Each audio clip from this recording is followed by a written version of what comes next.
Hey y'all, so it's Fangirl, and I recently got into D&D about a year-ish ago, and I've been DMing about that same amount of time. I did like one session and then started DMing, so I thought I'd do a bit of a guide to DMing. Or to D&D, and then maybe later DMing, I mean. So first and foremost that need to be addressed are the different races. Now, each race has its own advantage/disadvantage for you to work with. For new players, the easiest is human, since they get a base +1 to everything, making them really easy for new players. But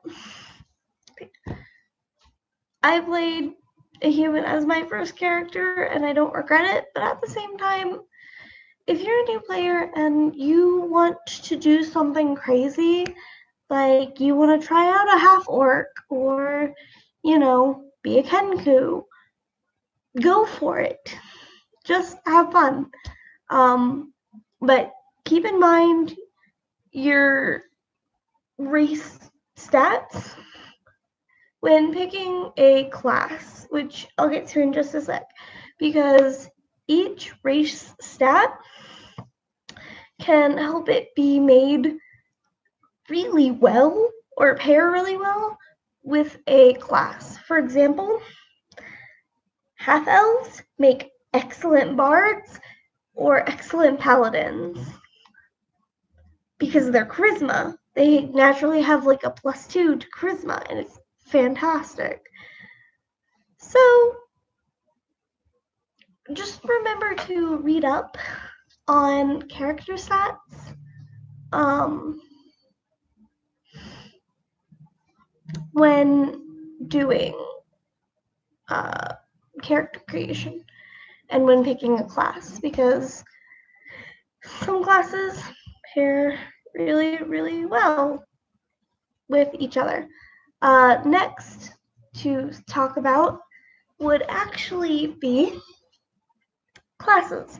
Now, there's a bunch of different classes, and I'll quickly crash course them all. I might have to look on here to remind me of the entire list, because I don't always remember them offhand because there's a lot of options. D&D is really, really good about making basically anything possible. Now, with my beginner guide here, I'm basically just talking about base D&D.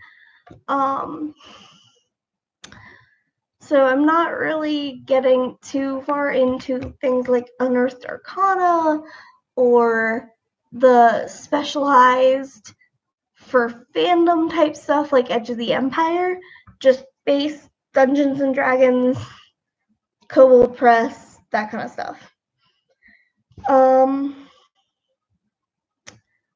So let's go to the game rules and classes. D&D Beyond is coming up with a new class called Artificer, and that one's not completely ready yet.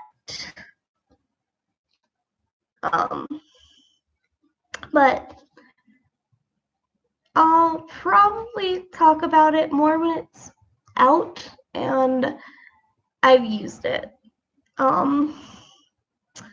So we're gonna go in order of what D&D Beyond says, and I'll talk a little bit about each of the classes, give recommendations for player character, race, and then we'll kind of go from there and talk about if other members of the party are, party building basically, and like I'll talk about taking into account your other party members for character creation. So first up is Barbarian. They are hard hitters and can take a hit. They have, I think, the best hit die out of all of the classes, which means they get a lot of health because they're generally in the front of the line hitting stuff and really being the biggest damage dealers of the party. They're not squishy by any means, they are tanks. Recommended races for this would be Goliaths, Orcs, Half-Orcs, any race that says +2 to strength would be a good bet for them, or +1 to strength would be a good bet. Humans, generally, I wouldn't recommend as Barbarian, but that's not to say that humans wouldn't be good in that situation, because humans would be good in any situation because they're +1 to everything. But if you're gonna go Barbarian, I would recommend going with something that gets extra stats in strength category. Plus, Orc and Half-Orcs have this really, really cool trait that pairs well with Barbarians. I think it's called like Restless Endurance. But Orcs have this trait where that pairs really well with Barbarians that I can't remember off the top of my head what it's called. So yeah, Barbarians, to summarize, tanks, would recommend Goliath, Orc, or Half-Orc, but by no means do you have to stick to those. Next is Bard. I love Bards. They're so much fun to play. Kenkus, surprisingly, make really good Bards. If you can get past that whole they can't talk unless mimicking thing. Though, talk with your DM about that because your DM might be nice. Just depends. Let's see. Half-elves, really good because half-elves get more charisma. Elves in general would make a good bard because their charisma stuff is insane. Humans, good for everything. They're versatile, but humans I would do different stuff for. But that's me personally. Bards are a lot of fun. They are basically party buffers. They help buff the party or hurt the other side by giving them debuffs. They're generally a little squishy, but not as squishy as some of the other classes. Try not to have them in the front lines of combat if you can help it. Let them kind of hang back and buff the party or hit from a distance with their musical magic. Next up are clerics. Clerics are wonderful. They are healers primarily, but can do decent damage. But I'd recommend having them hang back and be more of a healer. They are D&D Beyond calls them priestly champion who wields divine magic in service of a higher power. They're decent hitters. I wouldn't exactly call them a tank per se, but they're also not the worst to have in the front lines, provided they're not the only healer. Because I've had some situations where they were the only healer and were in the front lines. We had to get a new healer. But as far as races, that's the word I was looking for, to be a cleric or to have your cleric, humans, good for everything. They're versatile. And anything that buffs wisdom. I don't know if there's a lot that does, though. So in general, humans. Just remember your primary ability and go from there. And when making a character, try to put your highest numbers on your primary ability and then con and then dex. We'll get a little bit more into that later. Next up is my favorite class, my first baby that started my entire love of D&D, who I actually haven't played in a campaign until like my third campaign. Lyra was a druid and is a druid. Druids are fantastic. Their primary ability is wisdom. They are nature-based. Their magic revolves around nature. They kind of... The difference in magics when it comes to D&D is where it comes from. Wizards, they've studied it. Bards, they play music and magical stuff happens. Like, whoa, that's pretty cool. Warlocks made a deal with a higher power. It's where it comes from. Their source comes from this deep understanding and deep connection with nature. They would be best suited to, similar to clerics, any race that ups wisdom, but I generally play human druids personally, but that's by no means what you have to do. Any race can be anything. You just have to build for that, and you just have to be mindful of what you're doing and what you're playing. Another thing to think about and consider and make sure when making a druid is know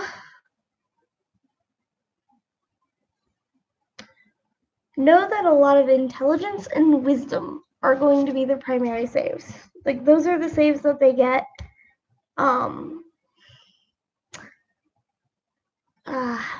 a proficiency in. Sorry, I'm doing this and I'm a little tired, and I'm doing it because I'm putting off packing. Sorry, but be mindful of that. So try not to nerf their wisdom too much, but if wisdom's lowest or intelligence is the lowest stat, don't worry. Constitution and dexterity, try and keep those decent. Strength doesn't have to be amazing. Make sure wisdom is well done, and you'll be fine. I like humans as druids. I have a tiefling druid that's a lot of fun. But just have fun with it. Next up, fighter. These are like, I believe, the second best hit dice. So it means they get basically the second best up to their HP when they level up. Barbarians being the first with a D12 hit die. Their primary abilities are strength and dex. So anything, any race strength based, so orc, half orc, Goliath would make good fighters, but dexterous creatures would also. I've seen Kenku fighters before, even though they don't get a buff to strength. You don't have to get a buff to strength to make a good fighter or barbarian. That's just to start you off on the right foot, but it's not impossible to go from there. Just be mindful of the fact that you're going to want strength and dex. And constitution's always important, in my opinion. So just try and keep Constitution good too. Monk. Martial arts, harness the power of the body. They're all in a way like a fighter and in a way like a cleric. They're kind of weird. They have this like chi stuff that you have to be concerned about and you can do stuff with, and that's a lot to keep track of. So be mindful of that if you're going to do a monk. They're not as squishy as other characters, but they're definitely not one of the better hit die. They're a D8. But wizards and warlocks are D6s, so not the worst out there, but they are weaker than a fighter or a barbarian. Keep that in mind. Anything with good dex buffs, I would say would be great for a monk. Kenkus, I keep bringing up Kenkus because I love Kenkus personally. They're a lot of fun. You have to be creative to be a Kenku player because of that no talking thing. Because literally Kenkus by lore cannot speak unless they're mimicking. So if you have to find a workaround for that, or your character basically has to be silent or making crow-like noises. That's why I find them fun. But anything with dexterity bonuses, I would say, would be the best for a monk. So Kenkus, I believe halflings or gnomes do, one of the two, would make the best monks. Remember your proficient saves is on top of dexterity being a proficient save, strength is. So when making a monk, try and bump your strength a little bit if you can. Next up, paladin. I kind of refer to paladins as holy knights. A paladin was actually my first class that I legitimately played as. Her name was Lucille. She was a human paladin of the god Apollo, and she was great. Very inspired by Evelyn from Dice Camera Action. So, paladins, strength and charisma. You're definitely going to want to bump their charisma though, because that is their spell. That's their spell ability. Their spell casting comes from charisma. So, half elves, anything with a charisma buff would be best. Or strength buffs would be also awesome. They're a little tankier than clerics. Clerics are more healers, whereas paladins are more holy knights. And they're going in, they're doing some of the harder hitting, but they also can heal. They have a better hit die than clerics, actually, with a D10 hit die rather than a D8.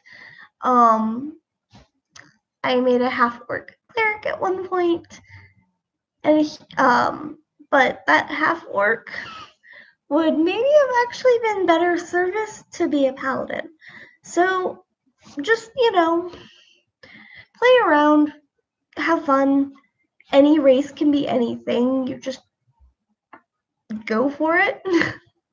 But paladins, I personally would try and go for something with a little more charisma bonus to it. Strength can come later,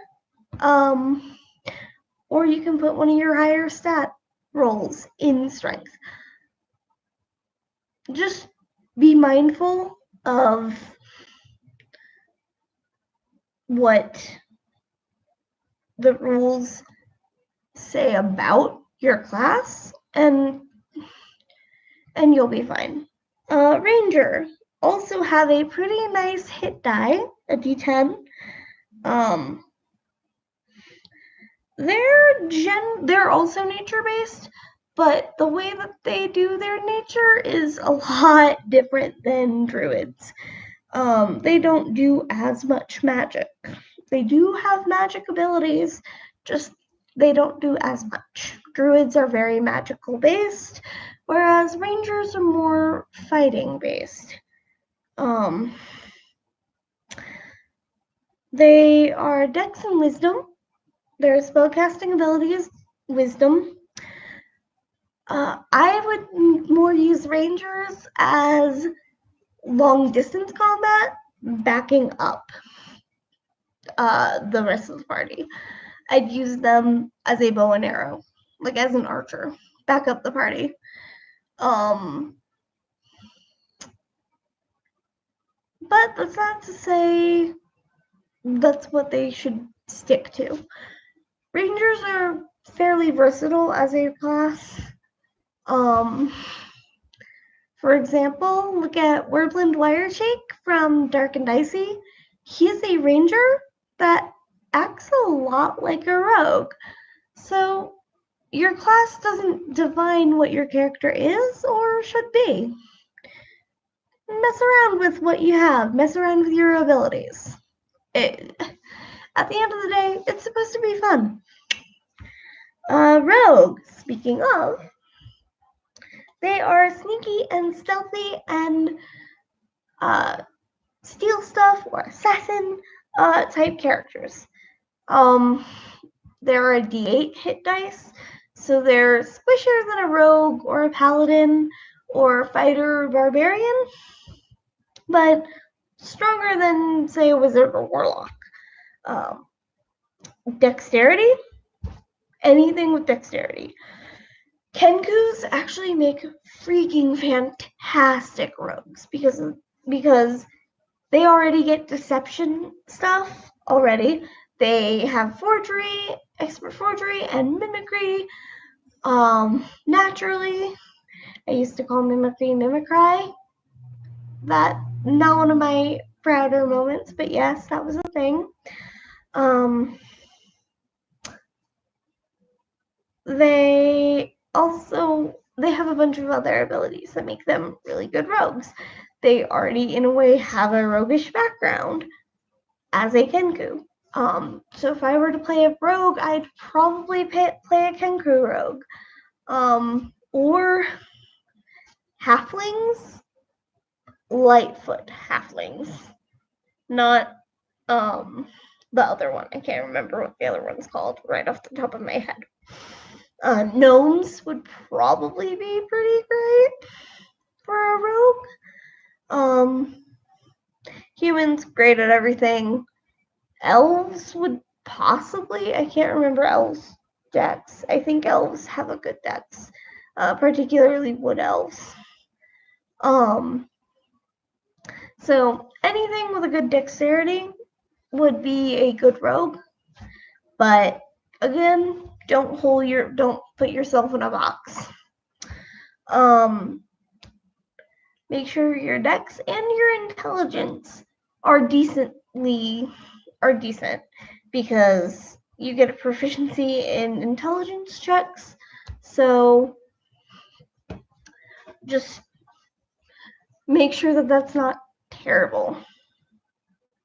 Oh, what's going on with the camera? Camera, can you stop strobing? Because I feel like you're strobing. I don't know what's going on with the camera.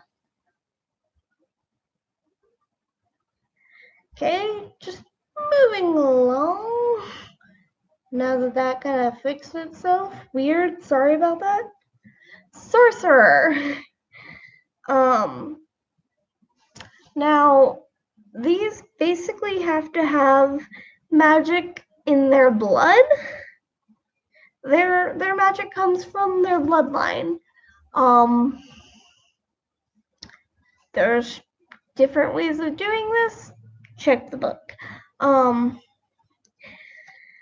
They are like one of the squishiest, as I call them, classes. Their hit die is a d6. It's the lowest. Them and wizards have the lowest of the hit die. Be very careful when being a sorcerer, because especially at lower levels, because you are squishy. You are very squishy. Be careful. But that's not to say they're not good, because they can be very good. They have some really broken magic when you get to higher levels. So stick out the squishiness, perhaps double class them with something that'll be a little bit hardier, and you'll do great. Charisma is their spellcasting ability, so I'd go with half elf, especially with the whole magical bloodline idea, and half elf's inherent charisma, but not the worst. But again, do what you will, go for it. Dragonborns are awesome sorcerers, in my opinion. But charisma, make sure that stat's buffed. And as always, Constitution, Constitution, Constitution. Warlock, D8. Still squishy. But charisma is also their spellcasting ability. A lot of magic users are charisma based, which is crazy. But also convenient and makes learning this a lot easier. Their magic derives from a bargain with an entity, so their magic's a lot harder to get a handle on because you have a bunch of cantrips, and then you have spells that you can use at like 5th level and higher, but you don't have 1 through 4. You don't have spell slots for 1st, 2nd, 3rd, or 4th level. So you gotta make those 5th, 6th, and on levels and slots count. Or just use Eldritch Blast constantly. Because I have a Warlock player that does that. But anything can be a Warlock, but I'd recommend something with a good charisma buff, especially because that'll be your primary casting ability. Wizard. Last but certainly not least are wizards. They are the other squishiest class with a d6 hit dice. Their magic derives from years of study, so their casting ability is intelligence. If you're making a wizard, buff that intelligence as best you can, and it'll serve you well. Constitution and dexterity will also serve you well with you being that squishy. If you're squishy, you're going to want to be able to have a higher dexterity, because that'll hopefully help bump your AC up so you won't get hit by as much. And if you're a wizard, stick by your healers. They'll help you out. For wizards, class, really anything can be a wizard. Wizards are, in my opinion, one of the more versatile of the classes, because their stat, there's not much that just gets an intelligence bonus naturally, so anything's great for a wizard. Humans, with their +1 to everything, I love human wizards just because those are easy to build. For new players with magic, it's a little hard. New players have a lot to keep up with when it comes to magic. I'm not saying it's impossible to be a new player and to be a magic user, just be aware that it's a lot to keep up with, because Magic users. Here's the thing. I'm going to give a quick and dirty reason on why, when you're a new player, magic users are a little more difficult. You're already learning character sheets and learning how to keep track of everything. Believe me, I've been there. My character was a magic user. My first player character was a paladin. So, magic users. You have prepared spells and you have known spells. Known spells are the spells that you can prepare. Prepared spells are the spells that you have that you're able to currently use before your long rest. Once you've used all these prepared spells, you don't have magic. You can just have hitting. I've actually run out of spell slots before and had to just rely on sword. It's not impossible, it's just rough. Now, with known spells, that is your list of every single spell you know and have access to. Prepared spells are the spells that you have at the ready. Now, this can change every long rest if you would like. You can prepare new spells, you can prepare the same spells. Just keep track. Generally, I like to use D&D Beyond because it keeps track of that for me. That's a lot simpler. So, that's something as a new user you'll need to remember is you have two kinds of spells, known, prepared. All prepared spells are known spells, but not all known spells are prepared. Next thing to talk about with character creation is the actual stats and rolling. Now, let me go into, I'm going to pull up a character sheet that I made. And we'll go with him. And use that just to kind of talk about the different stats. You have 6 different stats: strength, dexterity, constitution, intelligence, wisdom, charisma. So, starting with strength, that is how hard you can hit, how much you can lift, how much you can carry. You get the idea. If you hold an axe or a great staff or something with 2 hands, you will add your strength bonus.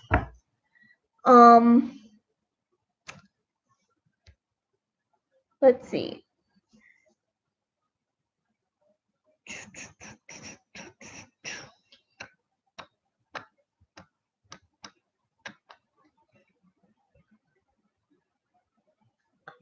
Sorry. It's like trying to study something. So, your actions, I will get into actual full combat later. But just know, strength is most often how hard you can hit, but it's more than that. It's how much you can lift, how much you can pull, how much you can carry, hold. It goes into a lot of things. Dexterity. How maneuverable are you? How quick-footed? Are you good at jumping? Are you good at jumping and grabbing things? Acrobatics goes into dexterity. Dexterity is also stealth and sleight of hand. So just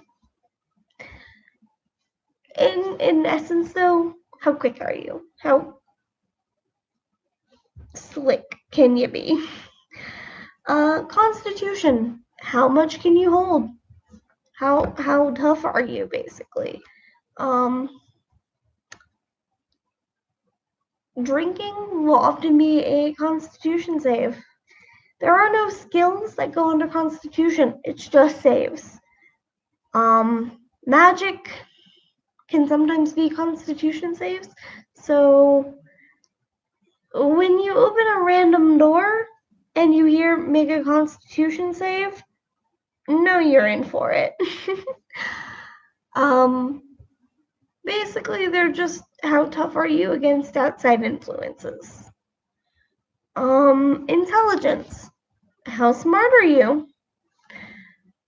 This is different than wisdom, though. Intelligence is basically learned, whereas wisdom is more inherent and it's more with intelligence learned. Wisdom is more, in a way, environmental, because intelligence is things like arcana or history, whereas wisdom's things like animal handling or insight. Medicine and nature, I feel like, should be swapped, but that's a discussion for another day. But yeah, it's mostly intelligence, things learned, wisdom, other. Last but certainly, wisdom kind of covered with talking about intelligence. So I'll just go to charisma. How persuasive are you? How deceptive can you be and get away with it? If you're acting, how well can you act? Basically, how you think of charisma in every day.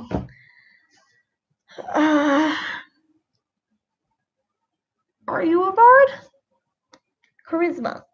Are you a spellcaster? Probably charisma, because most spellcasters rely on charisma. There's wizards and druids that don't, but remember to check your spellcasting ability when making a character if you're making a spellcaster, and build accordingly. Saving throws. These are generally when you're trying to do something and your DM is basically doing a check on that thing, unless it's a specific skill like animal handling. Or if an enemy casts a spell on you or some other such similar encumbrance, I will say, you'll make some kind of save. If you're up against a spellcaster, as a spellcaster, something you should know is you have a spell save DC, which is what the DM needs to roll in order to pass or fail some of your spells that you'll cast. Because some of your spells will say wisdom or con, depending on the spell. Dex has also been a thing I've seen. Just remember to look up what your spell does and what needs to be done for that spell.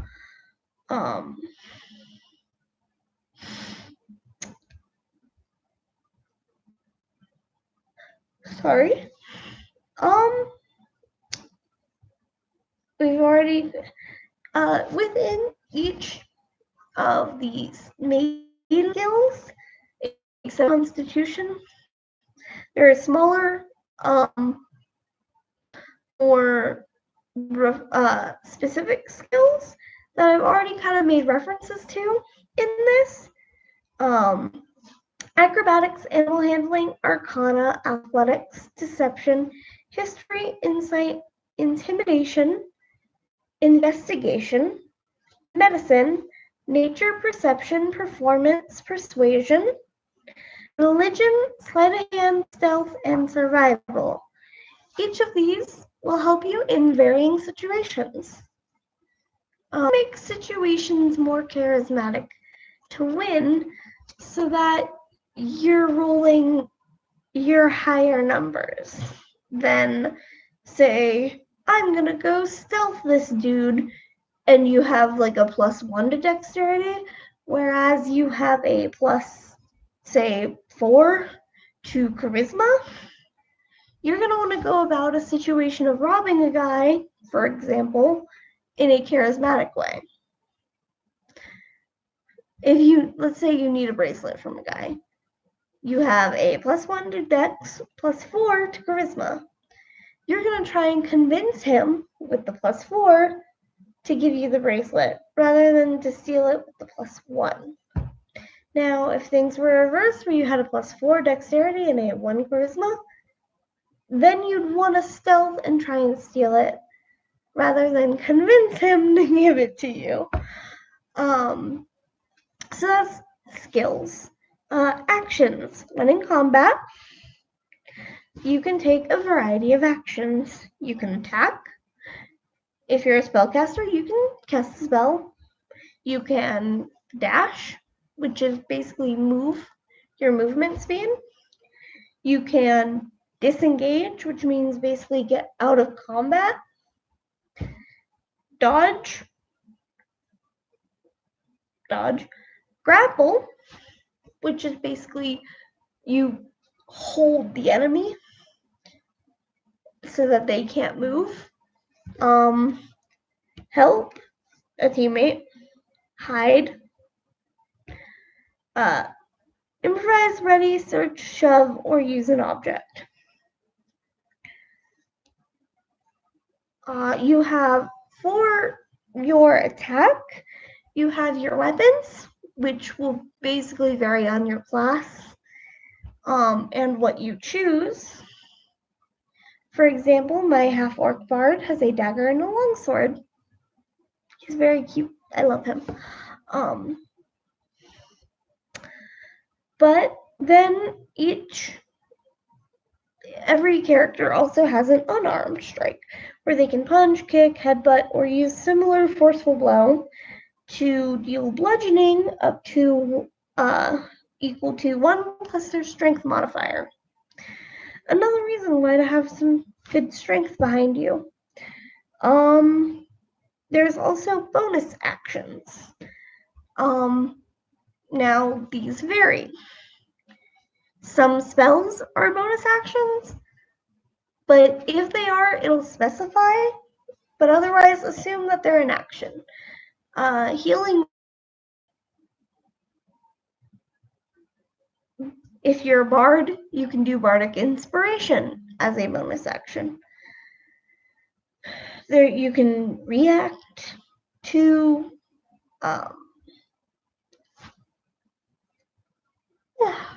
you can react to circumstances. For example, if an enemy tries to run away without disengaging, you get an opportunity attack or attack of opportunity. For a bard, cutting words are a reaction. Equipment. You will start off with various equipment and you will gain various equipment through your adventures. These are basically just items you have or pick up. You'll want to make sure they are noted, though. You'll want to make sure you know what you have at any given time. It will serve you well. Whatever you have, it's important to know. Because if you forget you have a dented cast iron skillet and then later need to cook something or hit something, you're going to be sad that you forgot you had that skillet when you realize 5 minutes later after that's already done. I've already kind of covered spells, but I will cover them a little bit more real quick. Spells. Each caster has class has their own set of spells. Some intersect, some don't. Bards, one of my favorite reasons I love bards, is later on they get the ability to learn like 1 or 2, maybe 3. They learn some spells of any other class of their choosing. It's pretty sweet. So keep that in mind when you pick something as a bard. Keep in mind what the druid spells are, / ranger spells, and wizard spells, because those are wisdom or intelligence. Generally, bards don't have great wisdom or intelligence because you give your best rolls to your charisma, strength, dex, and con. And then your wisdom and intelligence end up being a little bit of throwaways. Now, there's nothing wrong with that at all. In fact, that's smart character building to buff what your spellcasting ability is and then make sure you'll have a decent AC with a good dex mod, and then make sure you won't die with a decent constitution mod, and then a good strength so that when you have to use your rapier rather than your magic, for example, you're not doing like 3 damage. But it is something to be mindful when you take your spells from other classes.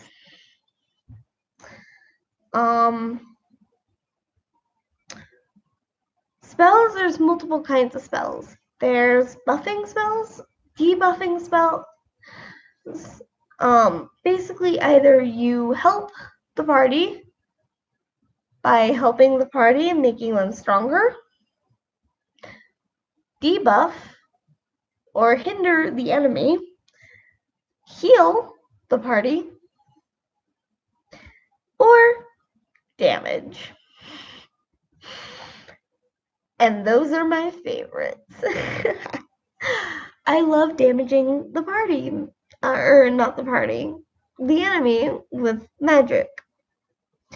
One of my favorite things to do as my little tiefling druid is throw Hellish Rebuke or Thunderclap, which is a beautiful, beautiful little cantrip, which means I can cast it all the time without having to worry about spell slots, which is probably something I should explain.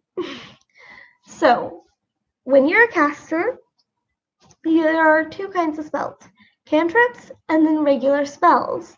Cantrips are spells that you can use without trouble, without worrying how many you've used. They are classified on D&D Beyond's online thing as a 0 level spell. Basically, you don't need spell slots in order to cast them. You can cast them as many times as you want and be completely safe.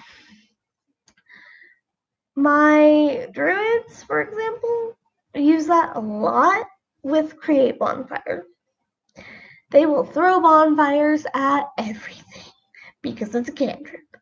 Or Thunderclap or Frostbite, anything, because it's a cantrip. That does like a d6 of damage. Not great, but not bad. Then spells, regular spells, have spell slots, which is how many of them you can use per long rest. Now, I both love and hate this. I love it because it adds challenge to the game as a caster, but it's so difficult sometimes when you're going through a dungeon and you're running out of spells to tell the party without metagaming. Like, you can't be like, yo, I don't have spell slots. We should take a long rest. You gotta be like, I feel like I can't do magic anymore. Or, I'm out of what I've prepared. I don't think I have anything else prepared, because that way that's not metagaming. So keep an eye on that, which I'll explain metagaming real quick since I brought it up. Metagaming is basically when you tell the other party members or the DM, primarily party members, because with the DM, it's acceptable. With the DM sometimes forgets information or needs something from you. So for them, it's acceptable. But when you're talking to your other party members and you're like, hey, how are you feeling? And you're like, I have 12 health left out of 64, that's metagaming. Whereas if you're like, how are you feeling? And you're like, I'm feeling like I'm stabbed and bleeding to death. How about we finish this or you heal me? Basically, anything that makes the game less apparent that it, or more apparent that it actually is a bunch of numbers and less role playing and more and less of a game is metagaming.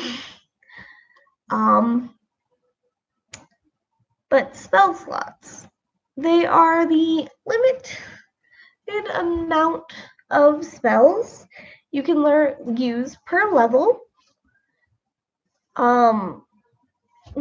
per long rest. So every long rest, your HP is restored, and your spell slots are restored if you're a caster. Other, depending on race or class, also have other extra stuff that'll be restored, but those are complicated. And we'll get more into that in a second. But just know you have a limited amount of spells.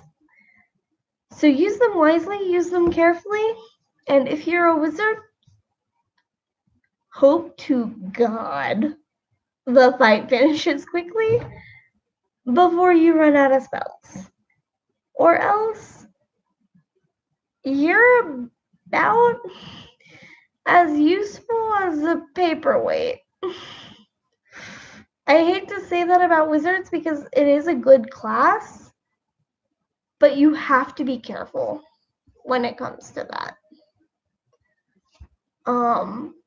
For wizards, their main thing is spell casting. They do have the ability to hit and fight without their spells, but they're so squishy and so weak with their D6 hit die that it's really unwise for them to get into the middle of combat.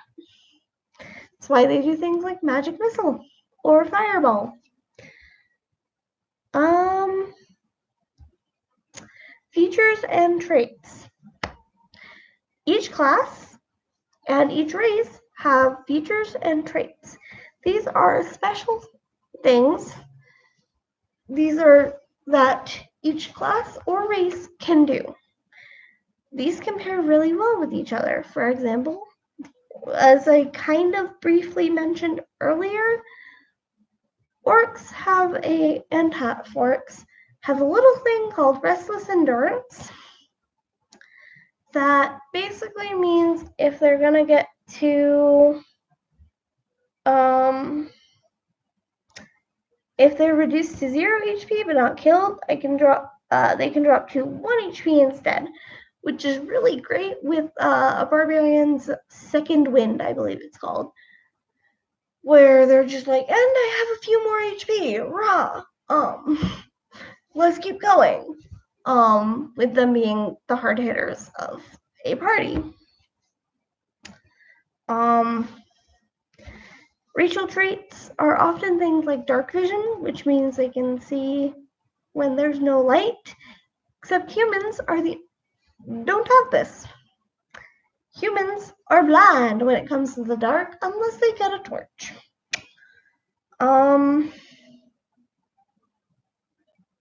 Each race has racial traits. Look at those. There's special abilities that you can do. For example, my Tiefling Druid has Hellish Rebuke, even though that's a cleric spell, I believe, because she's a Tiefling, and that's a Tiefling racial trait. So keep in mind special abilities of your character's race, but classes also have special traits. For example, bards. They have inspiration, which means they can add a d6 to an ability score of a party member or themselves. They can also give themselves inspiration.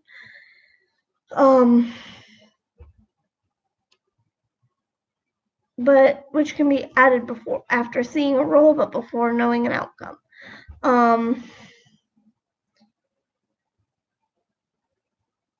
They also get others traits later on.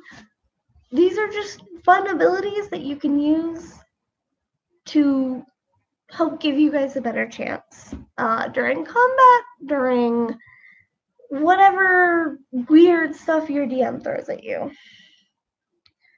Proficiencies in languages. Proficiencies. These are the skills and saves that you are especially good at. You get an extra little bonus on top of your other bonus to that. So, for example, bards. Let's say your charisma bonus is a +4, and you have proficiency in performance, and you do a performance check. Rather than adding just +4 to your roll, you'd add +6 to your roll because of your proficiency bonus being +2. Or if it's a +3, you'd add 7 rather than the 4. Proficiencies also play into what weaponry you can use, because you can only use a weapon if you know it, and you're proficient in varying weapons based on what class you are, as well as your background, I believe, can also influence this. Your background can also influence languages you know and whatnot. Backgrounds. That's something I need to explain. When you make a character, you not only have a class and a race, but also a background. This is part of the history of your character. It can help you build a backstory, but it is kind of extra knowledge, proficiencies, languages, tools, etc. that your character knows from their life. For example, the acolyte background, what I most often use for my paladins, gives you extra languages as well as a couple of other proficiencies because you've been studying. Excuse me. Whew. When making a character, you're going to do a description. This will include the looks of your character, so gender, eyes, hair, skin, age, weight, how tall they are, whatnot. But also their alignment, which is lawful good, neutral good, chaotic good, lawful neutral, true neutral, chaotic neutral, lawful evil, neutral evil, chaotic evil. Now, each of those has their own distinct what they're about.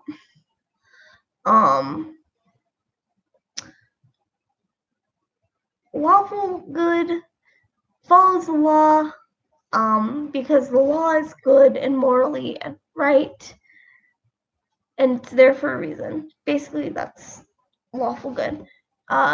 Neutral good is they're there to do what they view is the best good. What they think is the best for the situation. Maybe it's not following the law, but it does the most good. Chaotic good is what's good in their eyes. Rather than they're a little less altruistic, but if it is good in their eyes morally, then it's what's right. Lawful neutral is more following the law to the letter of the law, whatever may come. True neutral, they do what they want. But if what they want to do is horrible, then maybe it's for the best they have a conscience. Because if they don't have a conscience, then they become chaotic evil. Basically, alignments are how good or evil your character is. I generally do neutral good because that's what I am, and so I can play that easiest, where it's what they view as the best good for the situation. Is it for the best that they fight this guy that's trying to grab this girl? Well, yeah. He's being a douche. He's being evil. Duh. Or should they rob this dude who is overtaxing these people? I mean, robbing's wrong, but he's overtaxing these people. Maybe we can buy them bread and help them live. So keep in mind alignment. There's ideals, so what they hold to. Bonds, who are they close with? What are they close with? What are their character flaws? Have those kind of thought out. And also what they look like. So that's the quick and dirty of characters.